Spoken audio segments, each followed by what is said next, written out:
Hey everybody, welcome to another episode of Burn This Podcast. It's Brandie Posey and I'm back in the host seat. Just wanted to give a quick thank you from the bottom of my heart to everybody that purchased Milk Job, my second album. It was #1 on iTunes and I took a copy of my cover to go get photos with the Easter Bunny.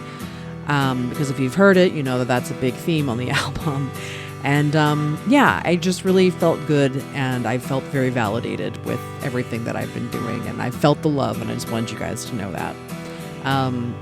One more thing to ask with your beautiful goodwill. If you haven't already, please subscribe to Burn This Records on YouTube because we're going to start dropping more video this year. We're starting to roll out a little bit now and I'm trying to get to 1,000 followers over there so that I can be monetizing for people pretty much out of the gate. We're just over 400 right now. We're doing good, but we can do better. And, building out that video section, baby, because mama needs to wear another hat. Let's go. But right now, I am a podcast host, and you're hearing a podcast, and I am hosting it. And that's because my guest today has her debut album right now out on pre-sale.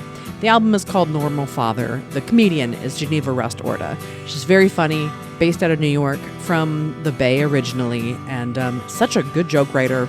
I'm just starting to get to know Geneva, and this conversation was a blast, and I hope you enjoy it, and you pick up your copy of her album, and it's available everywhere, April 3rd. Oh yeah. On to the interview.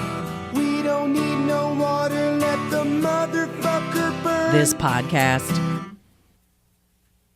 Okay. I drove across the country for like 50 days, and now I'm like hanging out, and then I go to Portland, Oregon, and then I go back to New York. Nice. Oh, awesome. Man, so you're like on like how are you feeling after that long of a tour? Because I've done 6 weeks is my longest I've ever been out for, but 50, that's a long stretch. Yeah, totally. I loved it. Yeah. Yeah, but I also wasn't doing, I was also doing a lot of showcase spots, so maybe I'd be more exhausted if I was like headlining every night. Yeah, for sure. For sure. Do you build it around like any kind of like personal stuff too? Or like, was it just like shows? Please. Yeah. That's like always the way I've toured where I feel like I need to like rejuvenate my human a little bit. Yeah, and I just had a list of places I'd wanted to see because I'm always like fantasizing about leaving New York, but I don't really know what that would look like. So I'm always like considering it. Yeah. No, I feel that way too. Whenever I'm on the road, I'm always like, could this be the place that feels like home? Was there any places that like stuck out to you on the trip? I liked Atlanta a lot. Yeah, Atlanta rules. But it does rule. But then I don't know, because part of it was I was there during West End in case I got in, and then I didn't get into West End Festival, so I was just there. Yeah. But like it might have been more fun because I had friends from out of town in for the festival too. For sure. Yeah, definitely. And like Atlanta's a little bit hard because like if you're not in a walkable neighborhood, it's not a very easy city to get around in without a car. And like I say that as someone that lives in Los Angeles, but like I always feel that when I'm there. I'm like, God, I'm in my car more than I want to be. Yes. But it's fun though. What shows were you doing out there? I did. There's a show called Fresh Produce that I thought it was in a grocery store, but it's actually just a venue called the Supermarket. Yeah. And then Laughing Skull. What else did I do? Oh, and Star Bar. I was wondering God, are they still smoking in there? Every time I go to Star Bar, I'm always like, it destroys my inner ecosystem completely.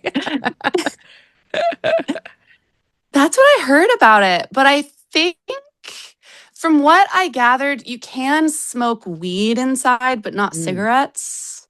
I don't really know what the difference is, but that's like their boundary. But then I think people were smoking outside anyway. Yeah. I mean, hey, good for them if they've changed that. There used to be like maybe like 10, 12 years ago, and I remember like would tour through that part of the South, and like smoking laws have gotten so much better about indoor smoking, but like there was Star Bar in Atlanta, and then like JJ Bohemia's in fucking Chattanooga, and there was something else after it. I can't remember what now, but it was like 3 nights of smoking bars that I was doing an hour in. And I was like, the 80s were fucked. I understand everything bad that happened because if you were inside of this every day, it would make you crazy. They did smoke in JJ's, yeah.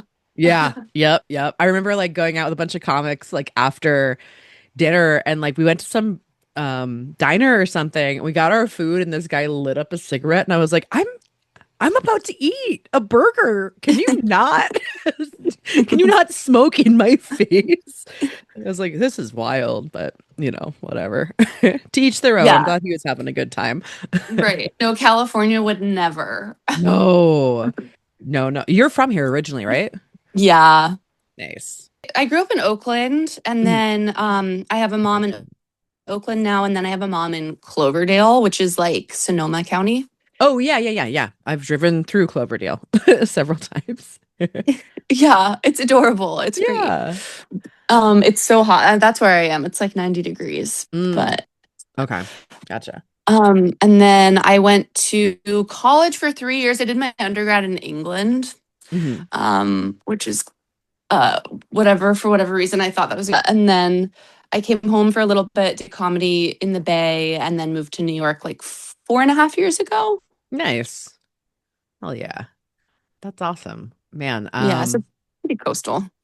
yeah, yeah, definitely. Did you go through Chicago at all? I've been there, but I haven't spent like a chunk of time. But I love Gotcha. Chicago. Gotcha. It's definitely one of like the middle of the country cities. I'm always like, I could be happy here. I would need a place to go during the winter because I grew up in winter and I don't want to return to it ever for a meaningful period of time. Yeah. I Yeah. feel like if you left for January and February every year, you would be fine. Yeah. Yeah, exactly. Yeah, I think about like sometimes just like I have a really good living situation in LA that's like very cheap, but I love it. And I'm always like, I mean, I could like get something somewhere else and split my time more, but I don't know. I'm gone all the time anyway, so I'm like, what are we really talking about? It's mostly just to like Right. move half of my stuff somewhere else so I don't need to get rid of it, I think is why I'm looking for a second place. Um, so you mentioned you have two moms, which is, the album is called Normal Father. This is your first album. When did you Yeah. when did you record this? Like how recent are we talking here? It was about like almost exactly 1 year ago. Awesome. March 27th. Yeah. Awesome. Very cool. Have your moms like seen a lot of your stand up? Yeah. Um, I try. I don't like invite them to watch it or whatever, but if they want to, it's like a free country, so they can. But it's like I don't consider it for them, Hmm. if that makes sense. Oh yeah, no, definitely. I have like a large chunk about my dad that uh love him very much, but I'm like, I'm not thinking about you while I'm writing this because I don't know that you would enjoy it. Yeah. And then like also I think this is so family heavy that now I'm like, oh, maybe like going forward I don't have to do so much family material. For sure. Well, I think it's kind of nice. It's like it's very themed in a lot of ways, and it's like a real like intro to you, I think, to like really kind of look under the hood. It's like nice for I think especially like a first album to be like, okay, here's some shit, here's some trauma. Okay, now can I like talk about something kind of fun? Yeah. Not that this isn't fun. This is all great, but you know what I mean. Yeah, no, totally. Well, the original title was Mom's Bulimia Abortion. And then and then I was like, that's a horrible title. Yes, no, I understand. My first album is called Opinion Cave, and I was going to never truly seriously, but there was a moment that I was going to call it Jokes from a Fuckhole, because I have a joke about how men don't like women talking. And I was like, said it to somebody once as a joke, and their reaction was so horrified that I was like, yeah, I can't even make the joke about it anymore. Got it. Fair. Man. People are babies. I was conceived through artificial insemination, which is crazy because I still have daddy issues. Science is really good. I don't know if the doctor shouted, but I keep loving older men and hoping to change them fundamentally as human beings. I do. I'll say this about older men. They're not all rich. Some of them just want love, and it's fucked up. But my first boyfriend, he was quite a bit older, and I feel like you date different people for different reasons. I think with him, it was just sort of like, you know how sometimes you'll adopt an older cat because you're not sure if you're going to move? I think that's how... I was like, yeah, I want a boyfriend, but I might go to grad school, so... I don't know. I am dating someone now. It's going good. He keeps texting me the temperature, so I think he likes me. I have two moms, and they're gay. One of them is gay, and the other one is just super easygoing. And but I think there's a lot of ideas about lesbians. Like, I'm from the Bay Area, and even there, I think there's this idea that like all lesbians are the same. They're like lesbiterians, I think it's called. I think there's this idea that all lesbians love anything that's like feminine or like birth canal-y, whatever is just kind of meaty but also a flower. They're like, yeah, love it.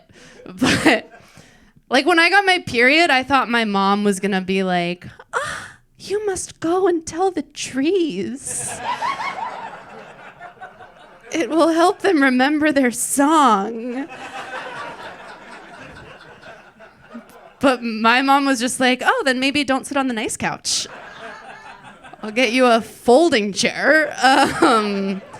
Because my mom is a bougie lesbian who can afford sperm. It's expensive. It was $1,000 a load in 1995. Just the load. Like, not even the foreplay. Just the worst part is $1,000. That's so overpriced if you look at supply and demand for sperm. That means my trash can is worth like $5,000. And it's just going to my roommate's dog. It's just really expensive dog food. I don't know. That's so... my mom bought 13 loads to have me. And we don't even get along. Like, that's so great. You can't return the 13 loads, like, and be like, yeah, it's annoying and bulimic now. You can't. You just gotta take it. So she said 13,000. I got an abortion, which is when you have two moms and you get an abortion, it kind of does feel like bragging, a little. You know, because it's like, I didn't have to buy that. I didn't have to pay. I didn't even want that. You know, the sperm just came with dinner. I wanted to be polite, but you can't call your gay mom and be like, I had a really hard day. It was really bad, actually. It was a really bad day. It was your biggest dream. And I'm going to throw it out. You can't ask your mom to comfort you. I don't know. I didn't want to. Mostly because my mom is like cool. She would have been cool with it. But I was like on her insurance. She kind of paid for it. And I think it just like would have been my birthday present that year. And I kind of wanted, she's like, that's a pretty big gift. So that's Christmas and birthday this year. But she's cool. My grandma's mean, which that's why my mom is gay. Kind of explains it. So it was going to be mom's bulimia abortion. Is that what that's what you said? Yeah. So yeah, I liked the idea of like the live, laugh, love sign and just doing like mom's bulimia abortion like in that sign. That was like my original idea. I love that. Which fonts do you see mom's bulimia and abortion in? Oh gosh, I wish I knew the names of fonts. But Dave Ross designed a poster for me. It was like the squiggly, like cursive one, like very feminine, very like Airbnb. Yeah. Gotcha. Adorable. I love that. I mean, hey, that's fun merch just to have on the road regardless. That's great. I could see an Etsy store really, really blowing up on that. Yeah, I think there's something there. Yeah. Yeah, definitely. So it is like a very personal album. Like, how was like working on this, like doing showcase shows and stuff like that? I feel like there's a lot of like dark themes that like can be kind of hard to like in a 10-minute set or whatever get, really work on with an audience sometimes. Yeah, I mean, totally. And I didn't always have great sets getting ready for the taping, but there's like a mic in New York called Cuckoo's Open Mic in Soho, and they are like a bizarre, like queer alti mic that gives you like they say they let you at 7, but they really let you at like 10. So Mm. I was doing that every Wednesday. Oh, nice. Yeah, and that really, really helped. And then sometimes, and I'm getting a little better at like cotton candy, like wrapping stuff in cotton candy now, but I would just be like, hey guys, I have 10 minutes. I'm going to talk about bulimia for like 10 minutes. And I just like need you to accept that Yeah, yeah. sometimes. For sure. For sure. Have you had anybody come up and talk to you after about those jokes at all? Yes. And I never know what to say. Yeah. Yeah, yeah. I think I was in Columbia, Missouri, and this lady was like, "Oh, like our friend is a lesbian who just recently like got pregnant, and then our other friend is like in recovery for bulimia." And I was like, "Oh, cool." Yeah. Yeah, no, definitely. Yeah. One of my best friends has a popular murder podcast, and I've been out with her and people have just like come up and been like, my sister was murdered and I listen to you every week and it makes me laugh about it. And she's like, I'm just trying to have dinner. And it'd be nice to not Yeah.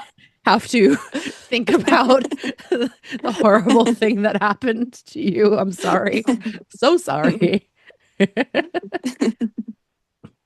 Yeah, and I also find like if they don't have a joke about it Yeah. prepared, then it's like it's my burden to like make it fun. Yeah, exactly. And you're like, well, I did the jokes about it. Like Yeah. that's the thing that I worked on and like that I don't have there's not more. If there was more, I would have said it on stage. Totally. But it's like still cute in its own little weird way. Yeah, yeah. No, for sure. I mean, it's also it's nice to be heard and like I think a nice part of stand up can also be like seeing your experience like reflected. So I understand the urge to want to go talk to somebody about something that they've said. I mean, I generally don't, but I'm also like, yeah, I get it. I think that's like that means that you're succeeding with material too, though, if you're connecting in that way. Yeah. And like that is the perfect audience. Yeah. Yeah, definitely. I told my Jewish mom I was bulimic, and I thought she'd be like cool with it because she's gay or whatever. She's like, I also do gross stuff with my mouth, but she wasn't cool. She's very worried. She's worried and upset. She was like, please tell me you did not throw up my challah. Because my mom thinks bulimia is when you don't like her food. She thinks it's when you don't appreciate her. It was just a list of foods she's cooked, and if I threw any of them up. Which is, she thinks it's selfish, very selfish, because you're wasting her food or whatever. She's like, it's the most selfish thing anyone can do. And I was like, I thought that was what people said about suicide. I didn't know that was bulimia also. I didn't know you could also be, and she's like, no, if you killed yourself after you ate my food, that's worse, because you're taking my time with you, Like if I kill myself after I eat her brisket, she's like, then I have to have 2 tombstones. Just one for my daughter and then one for my beloved brisket. That was good. In parentheses, it wasn't because of the brisket. And then just how long she spent on the brisket. And then you have to turn, and then it says there's more on the back of the tombstone. It's just other stuff she did that should have made me happy. But anyway, no, I'm a piece of shit. Yeah. I did. It's weird when you tell people you're bulimic. I was hooking up with this guy and I was like, maybe I'll tell him I'm bulimic and he'll love me. And I told this guy who was bulimic, he's like, I don't even know what that is. And I was like, it's when you like eat a bunch of food and you throw up, so it's like you never ate anything. And he was like, that's genius. So I am pretty smart. I'm pretty smart. I did, but that's such a, like, I told Tony I was bulimic years later, just like, I was like, maybe we should get to know each other at some point. And my butch mom was just like, yeah, I thought you looked great. I thought, it's working. Don't stop. I was just super supportive of it. Like, I thought that was makeup, but I did get a text from my mom that was like, I've been thinking about it. I also have an eating disorder. It's eating disorder and that order. This is just days later. That's days of thinking, planning, prepping. And then I didn't answer right away, so I got another text that was just like, har, har, har, was joke. Like, are you sure you're not my dad? Are you sure? Like, I think you came out. I think that was, because it kind of felt like I said I'm bulimic, and my mom was like, hi, bulimic, I'm dead. That's my favorite mom and will always be my favorite mom. I started going to the gym. Tony was like not into it. Tony was like, wasn't it easier to just throw up? Like, I don't know that much about dads. All I know about dads is Star Wars. That's it. So all I know is that at some point you physically fight them.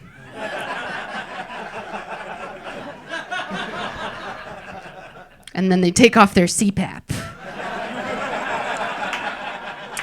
It's interesting because we're in this place again in culture where, you know, I mean, the female body, have we ever had a break? It would be nice to know if there was a period in time where it wasn't like, you know, these forces weren't at work against us. Yeah. I feel like, and maybe it was just my age thing, but like post 90s when I wasn't like a kid, it felt like maybe it lightened up, but I don't really know. Maybe Obama years.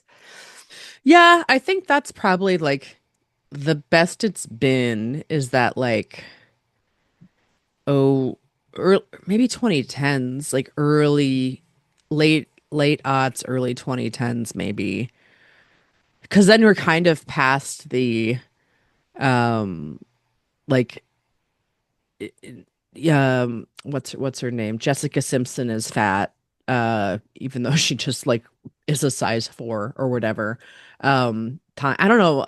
I don't know how old you are, but there was a very weird time right after 9/11 where it was just like the number of people that were so skinny on magazines that they'd be like, they would circle a tiny part of their body and be like, look at this, shave her. Yeah.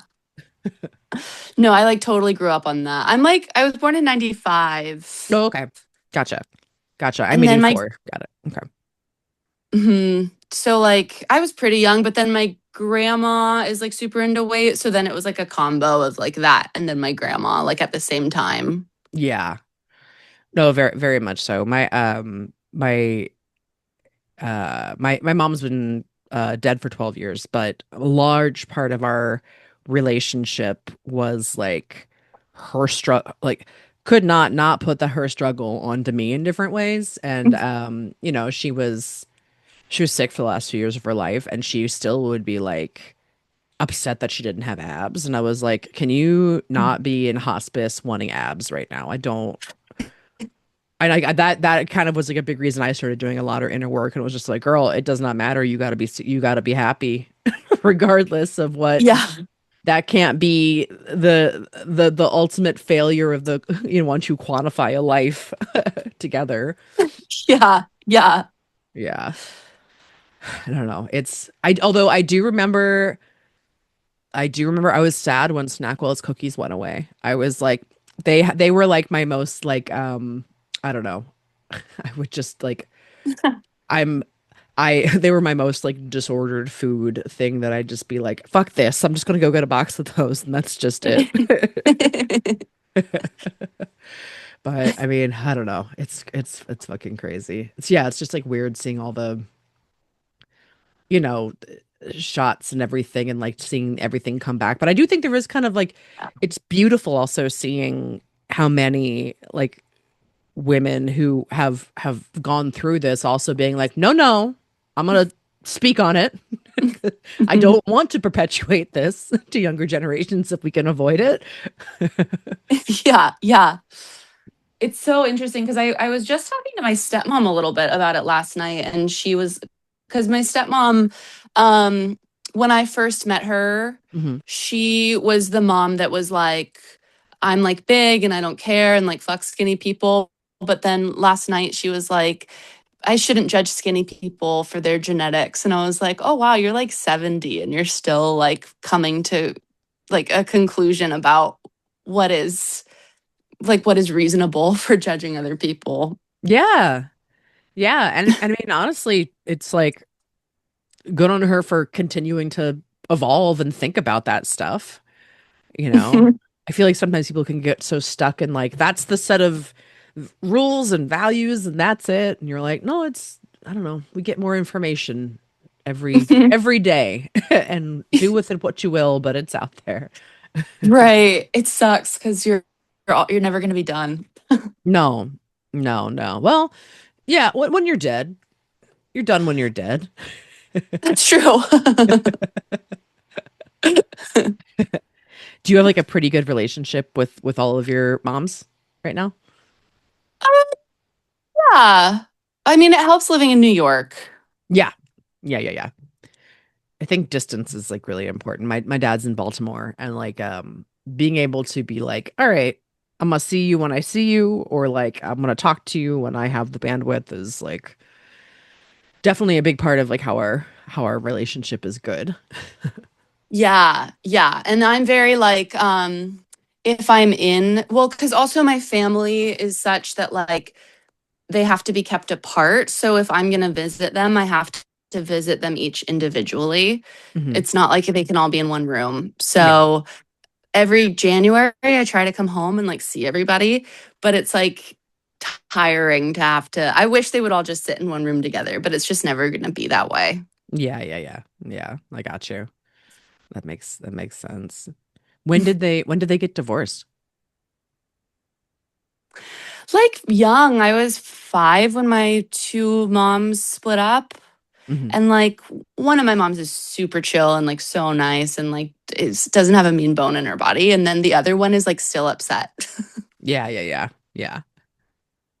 Gotcha. That gotcha. Yeah. I mean, you've been to therapy. Maybe she can try it. Right. I would love if she would try it, but Yeah. yeah. Yeah. I've been after my But dad. I'm getting better at like Mhm. don't talk about people I love like that in front of me. Thank you. Yeah. Well, and you know what? That's your healing and that's your journey. And like that's all. God, that was the most Southern California sentence I think I've ever said. That's your healing and that's your journey. It just comes out of me sometimes. But I'm also right. She's not my favorite mom. My favorite mom, for sure, my butch mom. My butch mom is the worst at it. Just so my butch mom doesn't understand how she ended up with kids. I've never met a lesbian that doesn't understand how they had kids. But that's my butch mom is like, I don't know, you guys just showed up. I'm like, you bought 13 loads of sperm. And Tony was like, I wasn't really paying attention. So I just have this drunk butch mom who, when they broke up, my hot mom remarried right away. My butch mom was sort of like, fuck. Like, my mom was like, I did not know I'd ever have to be attractive to anybody again. So my mom was like, I'm just going to be a mom, I think. I think I'm just going to, no hobbies, no job, just mom. That just means drinking problem. That's all that means. But say what you will about alcoholics, they're home after school. It's their favorite place to be. Like, you can't leave if you can't drive. So I got very close. I love Tony. Tony's my favorite mom. We're drinking buddies. I didn't even know my mom hoarded. I was like, this is great. I thought it was like butch interior design. I was like, yeah, my mom's just super gay. So more affectionate mom. For sure. Wait, says I love you way more. Only like really late at night, but still. I was like, said I love you like after 11. I was like, yeah, I'm going to stay up for that, I think. We'll be late for school. So, no, my butch mom did remarry when I was like 16. Remarried a lady who likes men, and then started using she and he pronouns, both pretty interchangeably, and never came out to me as anything other than butch, which I think is the manliest way to come out, is to just like not say anything. And then just get like really mad on the freeway. just like, no, I'm good. I'm good. That's Tony. Being not good. But no, it's cool. And then there's like women who have a group chat about your gender. Yeah, is a man. I did ask. I was like, do you want me to call you dad? I call a lot of people dad. It is not a big deal. Like, you don't even have to buy me a drink. I just like it. My stance on dad is that like, if you're a little into it, I'm like a lot into it. My mom was like, I don't want you to call me dad. I think that's creepy. Which I think is feels nice and I like it. But I don't have a dad. I have a stone butch mom. I have a stone butch boomer mom. Like my mom has no idea that she's like, doesn't know how she has kids or how she's alive. That's my mom. My mom goes to the doctor and prays that she has dementia. Every time my mom doesn't have dementia, she's like, fuck. That's Tony. For a while, I wanted a trans dad because this whole time I thought I had like kind of a shitty mom, but maybe I have like a normal father. And I don't need therapy anymore. And I've been complaining about nothing for 15 minutes. So you started stand up in the Bay, which is, I mean, what a fun scene to get to come up in. I love it up there. Yeah, I love it too. Yeah, and then you're friends with label mates John Alcabez and Gabby Watts, and I'm sure other people hang. Oh, yeah, Jordan. Mm-hmm. Yep, John F. O'Donnell loves you. I was texting with him earlier. I love J-Fod. Yeah, sweetheart. Yeah. One time we were in a bar once, and this lady just started like petting his head, and he looked so happy. It was like... He does have like a pettable quality. I get that. Yes. I understand that. Oh my gosh. Was there a like here's what I want to ask. C of M MMA X, are they going to be part of the UFC fight at the White House? Oh my God, that would be so awesome. Wait, I didn't even realize there's a UFC fight at the White House. Oh yeah. Trump's like building a ring on the White House lawn. Like we're going full hillbilly country. Oh my God. I don't know when it is. I know it's coming up because they've announced it and they're like excited about it, but yeah. That is so crazy. No, so my ex, he broke his foot in a fight and quit, and now he's a software sales engineer. Gotcha. Yeah. But I wish he was doing the White House lawn fight. That's great. I think there's like I know not quite a bunch, but I think like several female comics that have dated like MMA, like that level of like wrestling guys, and I think it makes sense because it's like, you know, there's like a lot of hyper masculine energy there, and I think in stand up it can be hard to like be super feminine a lot of the time, so it is this kind of nice like, oh great, cool, you get it. Yeah. Yeah, it is a trip. He was not very funny though.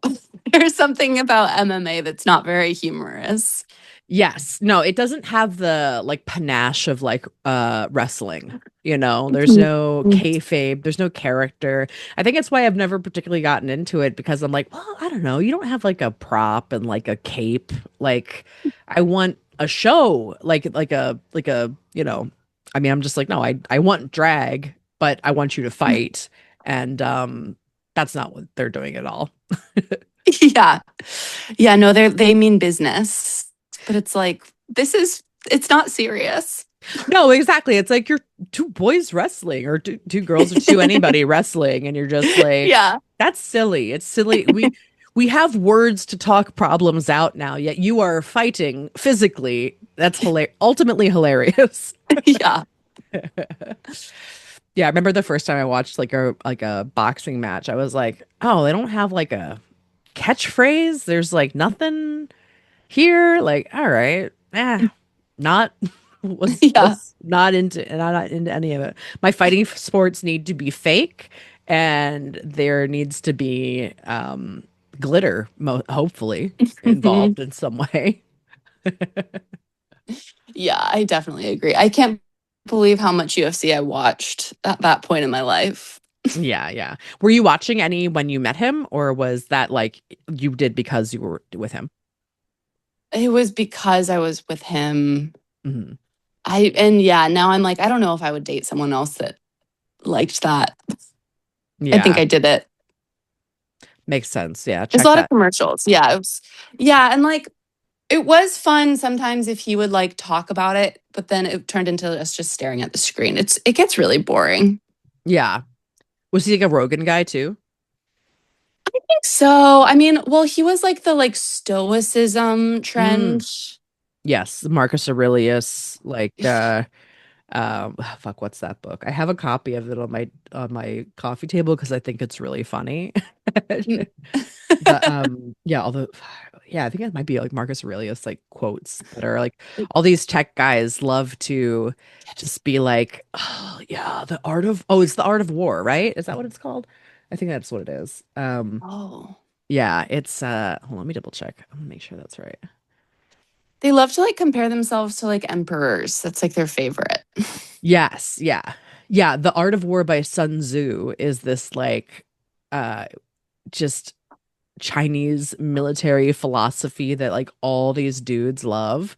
And I like got a copy of it at like a thrift store one time because it was just like it's just funny to have like one tech bro book like sitting around. I used to like hate listen to do you know who Tim Ferriss is? No.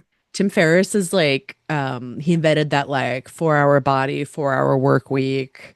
He's like very in that like biohacking like MMA tech boy world. Um and I used to hate listen to his podcast at like 1.5 speed. When I like needed to get shit done, I'd be like, put on old Tim. And he would talk about that shit incessantly and he loved fighting. He loved like all this shit. And I just remember he would like at the time he was single and I don't know what the hell I haven't kind of kept up with him really, but like he would always be like, yeah, I'm still trying to figure out like the wife component because I do want kids someday. And it was just like the wife component as a phrase is like always just kind of stuck with me of just like, wow, okay. That's the way you're just like, and he would always have like guests on that always had like a silent wife in the background. Just like they would reference her, but she would just be silently sitting somewhere behind them. Oh my God. Yeah. Yeah. I It's can't such I a word. commend you for being able to listen to that. It's been a long time. It's pre-Trump that I did it because he was an oddity to me. It was before like we really were like fully steeped in all of this shit. And I had seen some interview with him and thought he was like such a weird freak. And I was like, I don't have these people in my life at all. What is making you tick? Um, and just listening to their conversations with other people was really wild. Like, they just don't. Mark Andreessen actually was just talking about this the other day, where like he did an interview and people were asking him like what his like inner self reflection is, and he was like, "Oh, I don't believe in introspection at all. I think why are you thinking about the past? Just move forward. That's it." And I was like, "What? All these billionaires don't do any like I can't imagine not just like thinking about what things mean in looking for patterns in your life. And like that very much was like Tim's whole thing. And like so much of that world is just like, yeah, don't think about it. Just fucking go, bro. Yeah, yeah. My ex, he was like, he didn't believe in history because he said it's over, which is just logically untrue. What a wild statement. Yeah. Also to be like, what? Like, if that's true, then like, you were born, then I don't believe in your birthday. Like, what? Yeah, right. No birthday. Yeah. Zero birthday. I don't believe in anniversaries. I don't believe any fight that you've ever won matters. Like, what a man. Yeah. See, that's the logic that I was just like, I don't understand this. I don't have these people in my life. I'm trying to understand. And then the whole world became that kind of mental slop, and it stopped being an oddity that I had to seek out, and it was just unfortunately everywhere. Yeah. You know. Oh, that was it. He also said thinking takes up too much energy. Yeah, I have a lot of weird quotes. Wow. Yeah. It's these people are fascinating to me because they could not be. What a smooth brain, you know?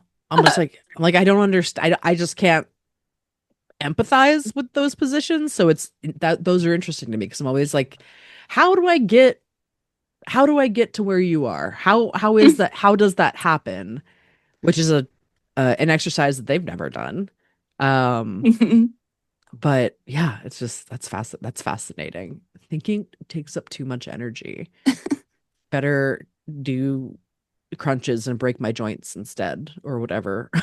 Right. Yeah. What is the energy for? Yeah, exactly. For war against who? I don't know. Another man in the ring that we will grimly grapple each other's bodies. I went through a breakup. I did break up with someone. We were going to get married. He didn't know that though. So it's just like a plan we made that I didn't tell him about. And he didn't like me. That's also another part of it. He did MMA, which is kind of like anorexia for men. That's how they do it.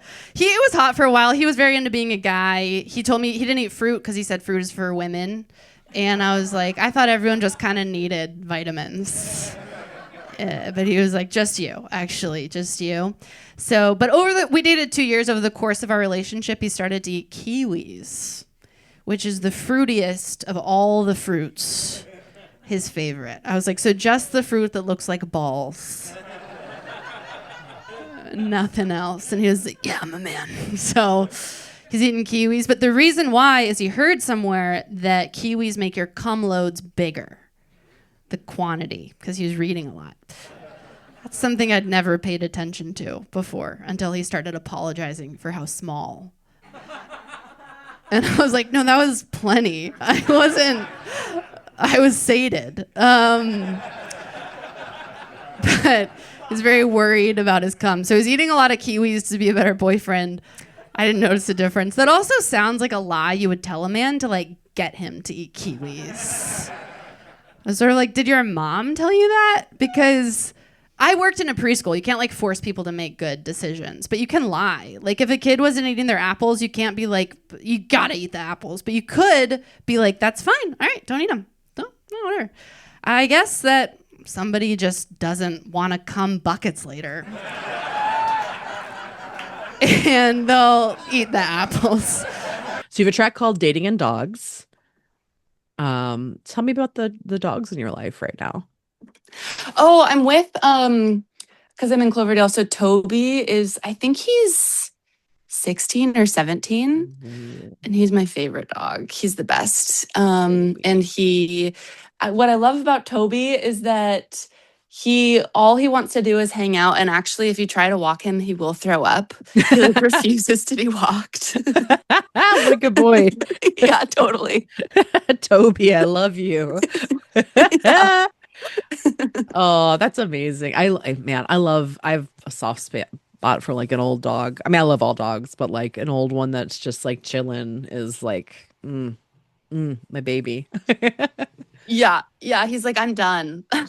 Yeah, exactly. It's just like, just give me some treats. I'm having a good time. Oh, what kind of dog is he? He's like, he's definitely a poodle and Hmm. he's a rescue, which is, I feel like there's not a lot of poodle rescues. Yeah. Yeah, you'd be surprised. I mean, it's wild. Like you can get almost any breed at like a shelter at this point. It's like Mm. fucking wild. I mean, in LA it's like mostly Chihuahuas and pit bulls, and now we're getting a lot of German shepherds down here because it's like, Whoa. yeah, I mean they're a hard dog. They're very smart and like prone to anxiety if they don't have like jobs and boundaries. Um, so it's like people get them and then think they're just gonna be like easy, and you're like, you have a herding dog. They need a job. This dog wants a job, or Yeah. like to know like this is like what is expected of it, and I don't know. It's hard. People don't think about like what the responsibility of like that kind of thing is. So Yeah. I dog sit for money. I mean, I mhm. think probably every comedian ever Yeah, does. yeah. But a lot of people are not really taking good care of their dogs.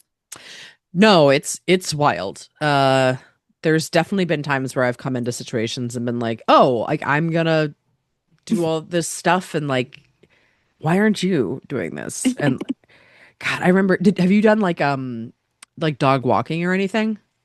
Yeah, I walked for WAG for like 2 years. Yeah.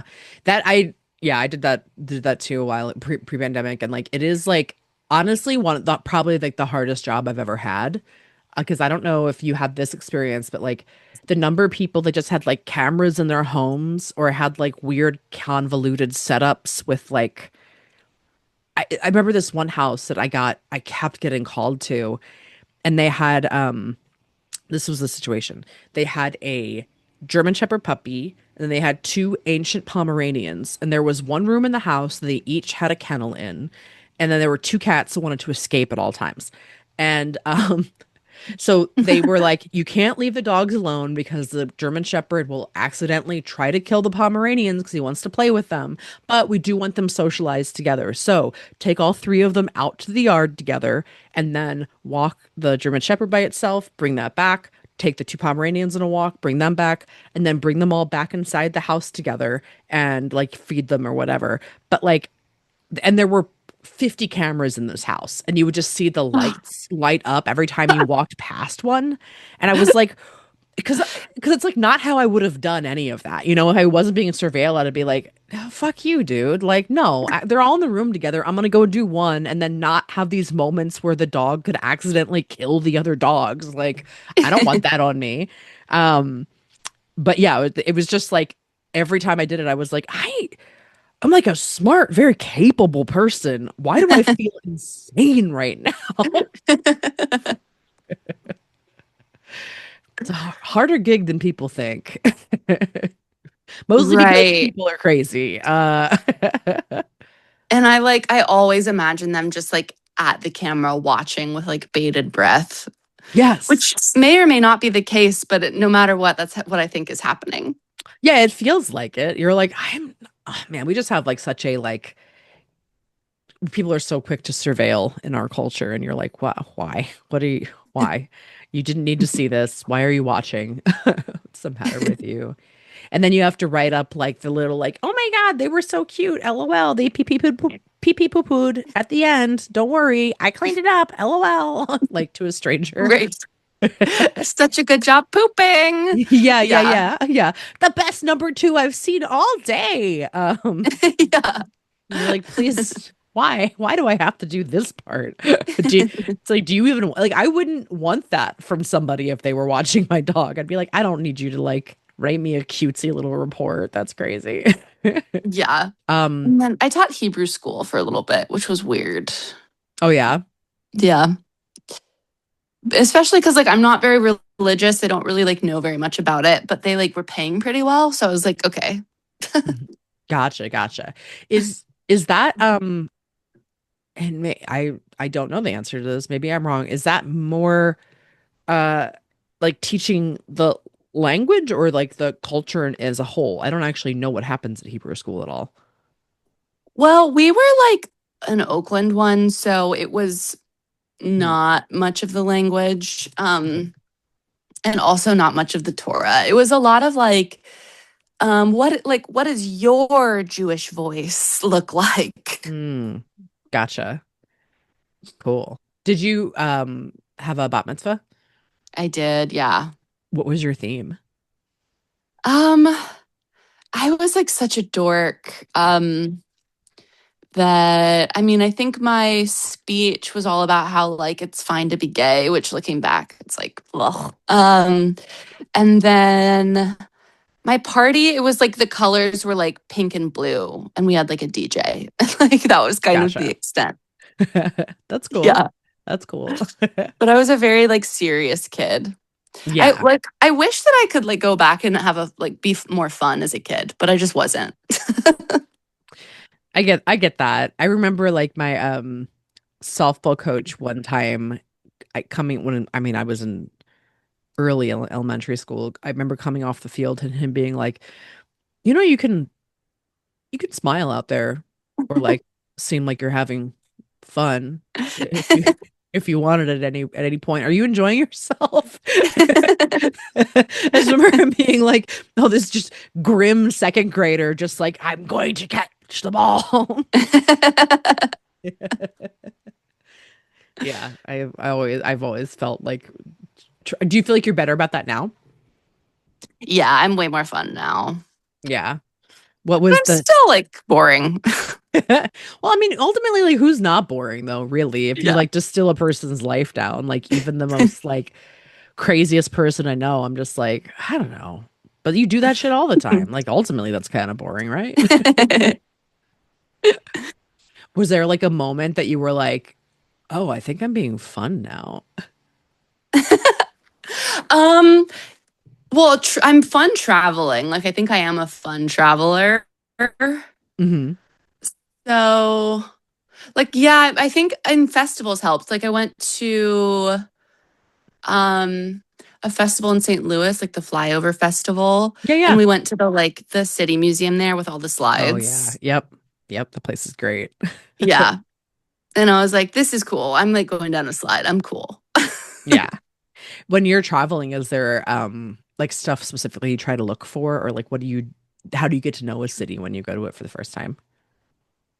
I think I think comedy. I think comedy is like a huge way. Hmm. And then anything food. Yeah, Hmm. like I love shows. I like nightlife and like entertainment. So anything like music or Hmm. magic or whatever they Yeah. have. Nice. Are you a like shopper, or like do you buy like souvenirs or anything like that for yourself? No, I'm very like I don't want a bunch of I don't like having stuff. Hmm. Are you a big shopper? It kind of depends. Like I go thrifting a lot on the road. Like I kind of like to see like what are in like secondhand shops in other cities, because then I feel like I get a sense of like what it's like really like to like live in that place, because I'm like, oh, this is like what the people that like live here own or whatever. um so like that is always kind of a fun like look into people, I think. And then it kind of depends. Like if it's like I do have a lot of stuff. If I'm driving, then I like I'll pick up stuff here or there. Like if I'm flying somewhere, I don't really do it too much. But if I'm like driving cross country or something, I'm like, well, what are you gonna do? Like I remember the first time I went through like Wyoming, I uh went into some thrift store in like Laramie, Wyoming, because I was like, let's go thrifting in Laramie. Let's see what the fuck's happening here. And like got these amazing cowboy boots for so cheap. And then this like cool 80s prom dress that like was so rad. And I hadn't talked to somebody in like 2 days, I don't think, because I'd been like, it was like a big drive between a couple of cities, and it was just doing like 12-hour drive days. And I just like put that dress on the passenger seat next to me and was just like, we're just gonna be crazy until we get to Denver, I think. And then I kept that for a couple of years, and then there was like a prom dress drive that they were doing for South LA out here. And I remember being like, all right, I Bruce Springsteen this dress out of Wyoming, and I've like worn it once, and it doesn't deserve to sit in my closet either. So now it goes on to wherever it goes to next. And that, I like will get a lot of stuff, but I like kind of move stuff around a lot where I'm just like, all right, cool. I've like had this, I had a fun experience with it. Let's like get it on to the next part of its life or whatever. Right. Maybe it'll be at a prom one day. Yeah, exactly. I mean, I feel like that's probably true. I mean, that whole thing was for like prom dresses for like girls that couldn't afford them, basically, for like their proms that year. So it was like just doing a big drive for fancy dresses for gals in South LA. So I hope somebody took it. I like to just think that it got like some like, quirky, thrifty girl was like, oh fuck yeah. Like that would make me happy. I did like a yard sale a couple years ago, and there was like a young teen and her dad that came, and we're like looking through clothes, and then she was like, do you have any band t-shirts? And I have like a bin of all these old band t-shirts that I love, but I don't really wear anymore, but also like getting rid of them hurts. And I hadn't brought it out, and I was like, yeah, you could go through the bin, but you have to, I can veto if you want something, I can veto it. And then she ended up like buying like 6 or 7 shirts, which was fine. But I was like, okay, good. This is like how I'm okay doing something with them. I need to like see the joy on a person's face, I think. Yeah. Yeah. Yeah. Do you have anything like that? Like you're kind of just like, I don't know what to do with this, or are you kind of pretty good about just clearing things out? Yeah, I'm pretty well. I have a dildo I've never used, but That's fair. That's fair. but I'm like, I don't know. I don't want to give it away. Yeah. And then I have all of my I have my like Twilight series collection. Yeah. Harry Potter books. I'm never gonna read Harry Potter books again, but I Yeah. still have them. Yeah. No, that kind of thing is hard because then you're like, I'm never gonna buy this again. So, Mhm. yeah. Right. But now it's just sort of decoration. Yeah, totally. Totally. Um, what house do you identify as? I feel like I'm probably Hufflepuff. Yeah. Yeah. Yeah. Other people have told me Ravenclaw, but I actually don't think I'm that smart. So I don't think it's that one. How about you? I'm a Slytherin, but like the good ones. Ooh. Yeah. I'm a Slytherin that doesn't get a Death Eater tattoo. I know too many people that have those, and I always was like, I think you should finish the series before you go ahead and get that. It's not just being a bad boy. It's not what you think. I love that you know more than one person who has that. Dude, I probably know. Hold on. Top of my head, I can think of 4 people that have Death Eater tattoos. I'm sure I know people that have them and got them covered up too, I bet. It's a choice. Yeah, but also they made it when they're really young, and it's like they weren't really thinking, and you're like, yeah, you should probably. I can't wait for that to be the that'll be like a controversy someday for somebody running for Congress. They'll be like, and they have a Death Eater tattoo, and that will be what millennials have made it. Truly, I think they'll be like, we cancel someone over their Death Eater tattoo. That'll be the day. Yeah. Okay, Geneva. Well, the album is called Normal Father. It is available for listeners right now for pre-sale. It's out everywhere on Friday, April 3rd. And then it'll be available everywhere forever for all time. You can buy it on iTunes, Amazon, and Bandcamp. Where can people find you online? I'm on Instagram and I'm also on YouTube. My YouTube's more fun. And they're both just my name, Geneva Rust-Orta. Hell yeah. Well, go follow Geneva and pick up Normal Father, you guys. It's a really great album. Yeah, it's been nice chatting with Thank you. you. You too. Thanks so much for having me. Yeah, of course.